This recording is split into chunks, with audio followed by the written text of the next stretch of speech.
जम्मू और कश्मीर में कई साल के तवील अरसे के बाद एक बार फिर पंचायती इंतखाबात की गहमा गहमी है। वोटिंग में आवाम जोशो खरोश के साथ हिस्सा ले रहे हैं पहले के मुकाबले, और तकरीबन 64% वोटिंग रिकॉर्ड की गई है। इस तरह रिकॉर्ड वोटिंग कर आवाम ने मिलिटेंसी को करारा जवाब दिया है, जिससे इंतजामिया के हौसले भी बुलंद हुए हैं। देखिए ये खास रिपोर्ट।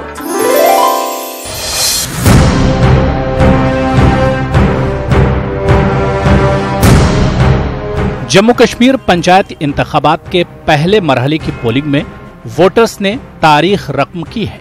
बेशतर हलकों में रिकॉर्ड तोड़ वोट डाले गए। हक रायदही का इस्तेमाल करने आए अक्सर वोटर्स ने अपने इलाकों की तरक्की की ख्वाहिश जाहिर की। रियासती गवर्नर सत्यपाल मलिक ने पंचायती इंतखाबात के लिए अच्छी वोटिंग होने पर इत्मीनान का इजहार किया। ये चुनाव कोई पॉलिटिकल पार्टी के लिए नहीं है, पॉलिटिकल एजेंडे के लिए नहीं है, दिल्ली के लिए नहीं है, गवर्नर के लिए नहीं है। ये सिर्फ तुम्हारे डेवलपमेंट और तुम्हारे एम्पावरमेंट के लिए है।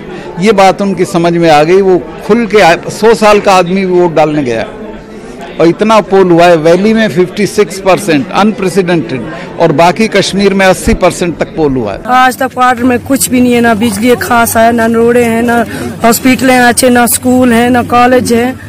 अब इनसे हमें काफी उम्मीद है कि ये आगे पार्टी के लिए कुछ कर सकेंगे। तभी हम और इनको दिए हैं, तो इनसे हमने खास उम्मीदें लगा रखी है। उम्मीद से लोगों ने वोट दिया है। हम उम्मीद करते हैं कि गवर्नर साहब ने जो अपनी अनाउंसमेंट की है उस पर पूरा अमल दरामद होगा और हर गांव तरक्की की राह पर गामजन होगा। अगर पोलिंग की बात की जाए तो 3296 पोलिंग मराकज कायम किए गए थे। बेशतर पोलिंग मराकज पर वोटरों की लंबी लंबी कतारें देखी गयी। जम्मू खित्ते के 7 अजला, कश्मीर के 6 अजला और लद्दाख के 2 अजला में वोट डाले गए, जबकि दर्जनों सरपंच और सैकड़ों पंच पहले ही मुत्तफिका तौर पर मुंतखब कर लिए गए। 420 सरपंचों और 1845 पंचों के इंतखाब के लिए वोटिंग हुई। पहले मरहले की वोटिंग ने रायदही के जमहूरी अमल के तई रियासत में जोशो खरोश को वाजे कर दिया। एक हिस्टोरिक टर्नआउट हुआ है। मैं जम्मू कश्मीर की जनता को बधाई देता हूं। उन्होंने एक बार फिर भारतीय लोकतंत्र को मजबूत किया है, और पाकिस्तान के ये जो बम, बंदूक, पिस्तौल, गोलियां, इसको नकार के लोगों ने एक बार फिर लोकतंत्र को चुना है। लोगों ने बुलेट को रिजेक्ट करके बैलेट को चुना है। सख्त सिक्योरिटी इंतजामात के दरमियान पहले मरहले के इंतखाबात तो मुकम्मल हो चुके हैं और अगले मरहले के लिए तैयारियां भी शुरू हो चुकी हैं। अब देखना यह है कि क्या अगले मरहले में भी अवाम में यही जोशो खरोश देखने को मिलेगा। जम्मू कश्मीर को दूसरी रियासतों से जोड़ने के लिए कई अहम काम जारी हैं, जिसमें जम्मू कश्मीर और हिमाचल प्रदेश के बीच राब्ता बनाए रखने के लिए नीमो से शिकोला एक अहम सड़क बनाई जा रही है। बीआरओ ने नीमो से शिकोला सड़क की तामीर मुकम्मल कर ली है और आइंदा साल से ये सड़क ट्रैफिक के लिए खोल दी जाएगी। देखिए ये खास रिपोर्ट।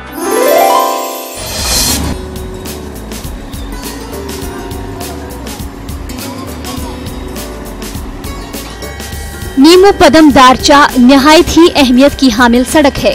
ज़ंस्कार खित्ते में बॉर्डर रोड ऑर्गेनाइजेशन ने इसकी तामीर की है और ये जम्मू कश्मीर और हिमाचल प्रदेश के दरमियान मुतबादिल राबते का जरिया है। बीआरओ के प्रोजेक्ट विजैक के तहत बॉर्डर रोड टास्क फोर्स ने इस रास्ते को हमवार करने में अनथक जद्दोजहद की है। पहले मरहले के तहत पद्दम से शिंकोला के बीच 104 किलोमीटर तक रोड की तामीर का मंसूबा बनाया गया था।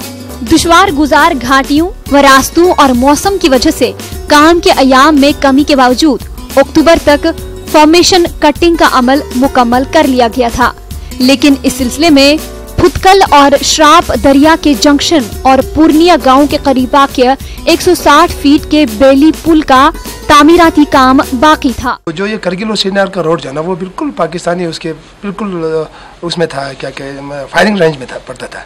तो गवर्नमेंट ऑफ इंडिया ने एक अल्टरनेटिव रोड लद्दाख के लिए उन्होंने सर्वे करने के लिए बोला, जिसमें हमारे यहाँ किश्तवाड़ के थ्रू ज़ांस्कर से लेह, ज़ांस्कर से हिमाचल, वो एक सर्वे हुआ था। अल्टीमेटली यही नीमो पदम दारचा रोड है ना, वो फिजिबल और वायबल उनको लगा। तो 2000 में उस पर काम शुरू हुआ और आज 18 साल के बाद नियमों से पादुम की ओर अभी 30-40 किलोमीटर बचा हुआ है, लेकिन इस साल खुशी की बात है कि पादुम से दारचा जो है ना 147 किलोमीटर है वो कनेक्ट हो गया। रवां साल वक्त से पहले बर्फबारी और दर्जा हरारत में -15 डिग्री सेल्सियस तक गिरावट की वजह से इस पुल की तामीर अहम चैलेंज था, लेकिन RCC 126 के एहलकारों के मुसम्मम इरादे और मुस्तकिल कोशिशों से इस पुल की तामीर मुकम्मल कर ली गई है।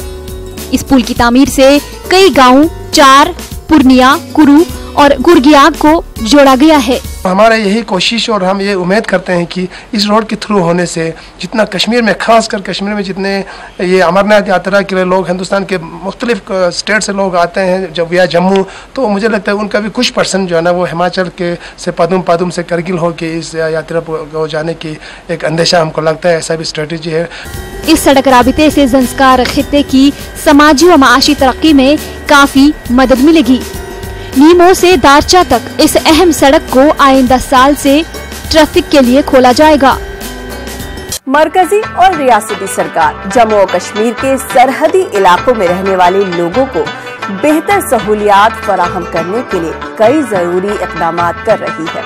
सरहदी जिला पुंछ के लौरा इलाके को कस्बा पुंछ से मिलाने के लिए वजीर आजम तरक्याती पैकेज के तहत एक अहम राब्ता पुल का काम मुकम्मल किया गया है।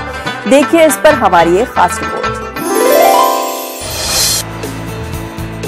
रियासत जम्मू कश्मीर के सरहदी इलाकों में बेहतर बुनियादी ढांचे की सहूलियात को यकीनी बनाने के लिए मरकजी और रियासती सरकारें वजीर आजम तरक्याती प्रोग्राम के तहत कई स्कीमों को अमला रही हैं। इसी सिलसिले में रियासत के पुंछ सरहदी इलाके में साल 2014 के सैलाब से तबाह हुए लोरान पुंछ पुल की तामीर अमल में लाई गई। 22.93 करोड़ रुपए की लागत से तामीर किए गए इस पुल से लोरा इलाके के कई देहात के लोगों को उबूर मरूर की सहूलत फराहम हुई है। इस पुल की बदौलत ये सरहदी इलाका बेहतर तौर से जम्मू और दीगर कस्बों से जुड़ गया है। ओल्ड हैमिल्टन ब्रिज था, वो एक आयरन ब्रिज था और उसकी एज काफी हो चुकी थी, तो उस पे अब हैवी व्हीकल मूव नहीं कर सकते थे और जो काफी ट्रैफिक था उसको इस वजह से पुंछ टाउन्स के थ्रू मूव होकर जाना पड़ता था और फिर वो मंडी की तरफ जाते थे। उनके लिए एक बेहतर ये एक रास्ता बन गया है कि जब वो जम्मू से आएंगे वो सीधे कलाई ब्रिज के थ्रू हमारा मंडी, लोरन, साथरा जो इलाका है वो सीधे उस ब्रिज के थ्रू कनेक्ट हो गया है। तो एक बहुत बड़ी आवाम, करीब जो है 1 लाख लोग से ऊपर की आबादी जो उस एरिया में रहती है, उन सबको इस पुल से बहुत ही फायदा हो। इलाके के लोगों की इस देरी न मांग को पूरा करने पर इस सरहदी इलाके के लोग काफी खुश हैं। लोरान और मुल्हका इलाके के लोगों का कहना है कि इस पुल की गैर मौजूदगी में उन्हें पुंछ और जम्मू की तरफ आने जाने में काफी दुश्वारियों का सामना करना पड़ रहा है और अब इस पुल की तामीर से उन्हें काफी राहत मिलेगी। वज़ीर-ए-आज़म तरक्याती प्रोग्राम के तहत तामीर किए गए इस पुल का काम मुकम्मल हो गया है और इससे मुंसलिक सड़क की तामीर भी मुकम्मल कर ली गई है। इस पुल में ये नहीं था तो उस टाइम दूसरा ये साइड वाला पुल था, तो इधर बहुत जाम लग रहा था। तो जाम की वजह से 2-2 दिन 3-3 दिन गाड़ी इधर ही रुकते थे। जो आदमी जम्मू से आता था उन्हें पहुंच जाना था, तो आगे रास्ते में जाम था, तो वो 2 बजे यहाँ पहुंचता था, यहाँ से 4 बजे 5 बजे वहाँ से निकलता था। तो इस वजह से इस पुल की बहुत खुशहाली हुई है। जब वो पुराना ब्रिज होता था तो सिग्नल की प्रॉब्लम, आर्मी वालों को से सिग्नल, फिर एक साइड का ट्रैफिक पहले तो बड़ा लंबा टाइम लगता था, जाम रहता था यहाँ बहुत ज़्यादा, आप ही जानते हैं। तो आजकल तो बड़ा आराम हो गया कि बगैर वक्त ज़ाया किए आप इससे गुजर जाते हैं। मरकजी सरकार की वज़ीर-ए-आज़म तरक्याती प्रोग्राम के तहत रियासत के ऐसे दूर दराज और सरहदी इलाकों में शुरू किए गए तामीराती कामों से इन इलाके के लोगों की जिंदगी बेहतर बन गई है और इन्हें कई तरह की सहूलियात फराहम हो रही हैं। गवर्नर सत्यपाल मलिक ने नौलरी पटन में एक गरीब कुनबे की शिकायत पर जाती तौर पर मुदाखलत करते हुए उन्हें बिजली फराहम की। गवर्नर के इस कदम की हर तरफ सताइश की जा रही है। पेश है नौलरी पटन से ये खास रिपोर्ट।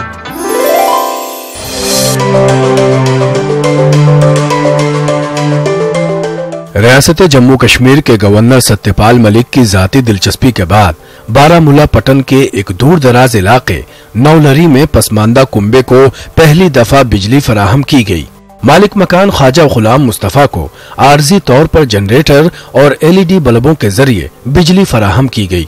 नौलरी में गुलाम मुस्तफा का मकान मागाम पटन रोड से तकरीबन 1.5 किलोमीटर की दूरी पर वाक़ है और उन्हें अब तक बिजली फराहम नहीं की गई थी, जिसकी वजह से गुलाम मुस्तफा के 3 फर्जंद जो 10वीं, 11वीं और 12वीं जमात में ज़ेरे तालीम हैं, उनको पढ़ाई लिखाई में काफी मुश्किलात का सामना था और वो बोर्ड के इम्तहानात दे रहे हैं। अपने दरपेश मुश्किलात को देखते हुए गुलाम मुस्तफा के फर्जंद ख्वाजा अनीस मुस्तफा ने इंटरनेट से गवर्नर का फोन नंबर हासिल करके उन्हें अपने दरपेश मुश्किलात से आगाह किया। गवर्नर ने मुख्तसर वक्त में इस गरीब कुंबे को जनरेटर के जरिए बिजली फराहम की, जिस पर ये ज़ेरे तालीम गरीब बच्चे फूले नहीं समा रहे हैं। उन्होंने कहा कि कैसे लाइट का प्रॉब्लम है, आप कहाँ रहते हो, क्या रहते हो, कौन हो आप। मैंने कहा कि मैं नौलरी पटन से हूँ। मैंने तकरीबन 2 साल से अपने MLA और मिनिस्टर साहिबों को कहा कि हमें ये पावर दीजिए। उन्होंने कोई स्टेप इस पर नहीं उठाया। तो एक बचन कोर अत मज गवर्नर साहब मोबाइल के जरिए लिखनस दोनों लाइट वगर तम दोनों त्रा मे लेटर तो अम त्रा तमिस लेटर तो 3 दोनों मज गए एक्शन अम खतर। गुलाम मुस्तफा कढ़ाई की मजदूरी कर रहे हैं और इसके जरिए अपने अहलो अयाल को पालते हैं। आले खाना का कहना है कि गवर्नर की नोटिस में यह मामला लाने के बाद महकमे बिजली के अहलकारों की एक टीम उनके घर पहुंची और उन्हें जनरेटर के जरिए बिजली फराहम की। कुंबे के तमाम अफराद ने आर्जी तौर पर जनरेटर और LED बल्बों के जरिए बिजली फराहम करने पर गवर्नर सत्यपाल मलिक का शुक्रिया अदा किया है। गवर्नर साहब का बहुत शुक्रगुजार हूँ, क्योंकि उसने हम जैसे गरीबों के तरफ आंख उठाकर देखा है कि हमें बहुत प्रॉब्लम थी। मैं कैसे कहूँ, मैं वो अल्फाज कहाँ से लाऊं कि मैं अपने गवर्नर साहब को शुक्रिया अदा करूँ। वाज शुक्रगुजार गवर्नर साहबन बाज स्कूल बाज और मे लाइट लग बाज गोस वारिया खुश बाज गवर्नर साहबन वारिया शुक्रगुजार तिकाज तम दिस लाइट तिकाज अस हेको परित हेको आराम सान। महकमे बिजली के चीफ इंजीनियर हशमत काजी ने न्यूज 18 से फोन पर बात करते हुए कहा कि राजभवन के अहकामात पर उनकी टीम ने आर्जी तौर पर मज़कूरा कुंबे को बिजली सप्लाई फराहम की और बहुत जल्द उन्हें ट्रांसमिशन लाइन के जरिए बिजली फराहम की जाएगी। गौरतलब है कि आबादी से दूर रह रहे इस गरीब कुंबे को 2 साल से बिजली फराहम नहीं हुई और आज आर्जी बिजली की फराहमी से उनका घर रोशन हुआ है। जम्मू कश्मीर में सयाहत को फरोग देने की गरज से PMDP के तहत कई महाजों पर काम हो रहा है। जम्मू कश्मीर और लद्दाख के बीच राब्ता बढ़ाने के लिए बारामूला, गुलमर्ग, कुपवाड़ा और लेह सर्किट शामिल है। इस प्रोजेक्ट पर तकरीबन 98 करोड़ के काम किए जाने हैं, जो न सिर्फ टूरिज्म को बढ़ावा देंगे बल्कि लेह के साथ बेहतर राब्ता भी कायम होगा। देखिए ये रिपोर्ट। जम्मू कश्मीर एक पहाड़ी रियासत होने की वजह से आजादी के 70 साल बाद भी रियासत के तीनों खित्तों को जोड़ने के लिए बेहतर सड़कें नहीं हैं। ताहम पिछले कई सालों से इस सम्त में संजीदा कोशिशें की जा रही हैं। जम्मू श्रीनगर कौमी शाहरा को कुशादा किए जाने का काम जारी है। श्रीनगर और जम्मू को जोड़ने के लिए मुगल रोड और सिमथन रोड भी काबिले जिक्र हैं। श्रीनगर को लेह से जोड़ने की गर्ज से भी सड़क का काम हाथ में लिया गया है। वज़ीर-ए-आज़म के तरक्याती पैकेज के तहत हुकूमत ने गुलमर्ग, बारामूला, कुपवाड़ा पर सयाहों की सहूलत के लिए इंटीग्रेटेड डेवलपमेंट हिस्से के तौर पर जिला कुपवाड़ा में मुख्तलिफ कामों को मंजूरी दे दी है। सयाहत को बढ़ावा देने के लिए लेह तक 300 से ज्यादा काम होने हैं। इसमें कैफेटेरिया, कैंपिंग साइट्स, सूफी विरसा साइट्स के इर्द गिर्द सहूलियात की भी दस्तयाबी शामिल है। बारामूला, गुलमर्ग, कुपवाड़ा, लेह सड़क पर बुनियादी ढांचे के लिए लगभग 98 करोड़ रुपए दरकार हैं। इसके लिए पहली किस्त के तौर पर करीब 20 करोड़ रुपए वागुजार किए गए हैं। तो ये 96.22 करोड़ का प्रोजेक्ट है जिसको हम शुरू कर चुके हैं स्टेट में। तो इसमें जो बारामूला वाला सर्किट है, बारामूला वाला सर्किट में ये 32 करोड़ का प्रोजेक्ट है। तो इसके बाद कुपवाड़ा का जो सर्किट है इसके साथ जुड़ा है वो 14 करोड़ का है। तो गांधरबल का नारायणा की बेल्ट में 1 करोड़ का है। बाकी लेह और कारगिल में बाकी जो बचता है वो काम चल रहा है। लेह के दिलकश नजारे सयाहों को अपनी तरफ खींचते आ रहे हैं। सरकार की तरफ से यहाँ सयाहों को हर तरह की सहूलियात फराहम करने के लिए कई मंसूबे पहले से ही शुरू किए गए हैं। जम्मू कश्मीर में मजहबी मकामात, सैर व तफरी, एडवेंचर टूरिज्म के काफी मौके हैं। जंगली जानवरों को देखने के लिए भी काफी सयाह आते हैं। सयाहती मकाम गुलमर्ग हर मौसम में सयाहों की पहली पसंद रहती है। गुलमर्ग मकबूल तरीन स्कीइंग डेस्टिनेशन भी है। इस सड़क के मुकम्मल होने से खिता लद्दाख मुल्क के साथ साल भर जुड़ा रहेगा। टूरिज्म के हवाले से it's again a win win situation, मगर जो ज़रूरत है वो है कि इस टूरिज्म को काफ़ी सीरियसली हमें प्रोपेगेट करना है। हमें जो जोजिला टनल का जो प्रोजेक्ट ऑलरेडी इन प्लेस है, जिसके लिए ऑलरेडी वो मतलब आई थिंक इसमें सैंक्शन भी आया हुआ है, तो अगर इसको मतलब एक टाइम बाउंड मैनर में कंप्लीट किया जाएगा तो ये तो it will be all weather connectivity to Leh. नवंबर दिसंबर के एंडिंग से ये मतलब दोनों रास्ता बंद हो जाता है। इससे थोड़ा सा मतलब हमें थोड़ा सा महसूस हो जाता है कि हमें मतलब ठीक तरह से यहाँ पे फ्रेश सब्ज़ी नहीं मिलता है, और मिले तो बहुत महंगे मिलते हैं, क्योंकि मतलब जितने भी सब्जियाँ यहाँ पे मतलब फल फ्रूट आते हैं तो वो बाया रहता है, तो फिर इसलिए हमें सर्दी मतलब इस तरह मतलब थोड़ा महंगा मिलते हैं। गुलमर्ग बारामूला कुपवाड़ा लेह सड़क के तामीराती काम को नेशनल बिल्डिंग तामीराती कॉरपोरेशन के सुपुर्द किया गया है। प्राइम मिनिस्टर्स डेवलपमेंट प्लान की वजह से न सिर्फ नए सयाहती मकामात मंजर आम पर आएंगे, बल्कि इन इलाकों के आसपास रहने वालों के लिए रोजगार के दरवाजे भी खुल जाएंगे। वजीर आजम तरक्याती प्रोग्राम के तहत इस वक्त रियासत में 42 करोड़ रुपए की लागत से 19 प्रोजेक्ट पर काम चल रहा है। ये कहना है R&B commissioner secretary Khursheed Ahmad Shah का। उन्होंने कहा, इन प्रोजेक्ट्स के तहत मुख्तलिफ सड़कें, टनल और पुलों की तामीर का काम अमल में लाया जा रहा है। देखिए इस पर हमारी उनसे ये खास बातचीत। जम्मू कश्मीर में टोटल 19 प्रोजेक्ट चल रहे हैं। 19 प्रोजेक्टों में मोटा जैसे जोजिला टनल है, हमारा रिंग रोड श्रीनगर में है, रिंग रोड जम्मू में है, जम्मू अखनूर रोड है। इनमें से गवर्नमेंट ऑफ इंडिया की डिफरेंट एजेंसीज इनको इम्प्लीमेंट करती हैं। हमारा डिपार्टमेंट जो PWD डिपार्टमेंट, हम सारे प्रोजेक्ट को मॉनिटर करते हैं, फैसिलिटेट करते हैं। लेकिन कुछ प्रोजेक्ट, इनमें 2 प्रोजेक्ट हम डायरेक्टली करते हैं इम्प्लीमेंट भी। उनमें से एक श्रीनगर शिपियाँ काजीकुंड एक नेशनल हाईवे है, उसको हम कंस्ट्रक्ट कर रहे हैं। दूसरा हमारा कारगिल जनस्खार रोड, उसको हम अपग्रेड कर रहे हैं। ये 2 प्रोजेक्ट भी पार्ट ऑफ PMDP है। तो टोटल ये 19 प्रोजेक्ट हैं, जिनमें से 2 प्रोजेक्ट स्टेट गवर्नमेंट का PWD डिपार्टमेंट कर रहा है, और जो बाकी 17 प्रोजेक्ट हैं वो project they are implemented by central government agencies, जैसे national highway infrastructure development agencies हैं, संपर्क हैं, बीकन है, वो लोग इसको इम्प्लीमेंट कर रहे हैं। ये जो बड़े प्रोजेक्ट होते हैं इनमें कुछ चीज़ें होती हैं। फॉर एग्जांपल सबसे बड़ा मसला होता है लैंड एक्विजिशन का। लैंड एक्विजिशन में कहीं फॉरेस्ट भी इन्वॉल्व होता है, फॉरेस्ट की क्लियरेंस लानी पड़ती है। लैंड एक्विजिशन प्राइवेट लोगों से लैंड ज़मीन लेना पड़ता है, और स्ट्रक्चर उसको डिमोलिश करने पड़ते हैं। इन चीज़ों में टाइम लगता है।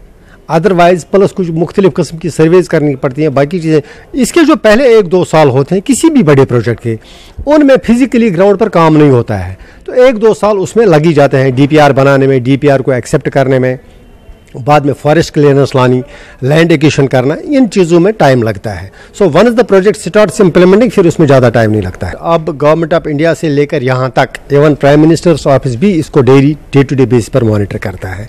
होम मिनिस्ट्री में भी इसको एक सेल है वहाँ पर, वो भी इसको मॉनिटर कर रहे हैं। स्टेट गवर्नमेंट में भी प्लानिंग डिपार्टमेंट और हम भी अपने लेवल पर इसको रेगुलर मॉनिटरिंग हो रही है।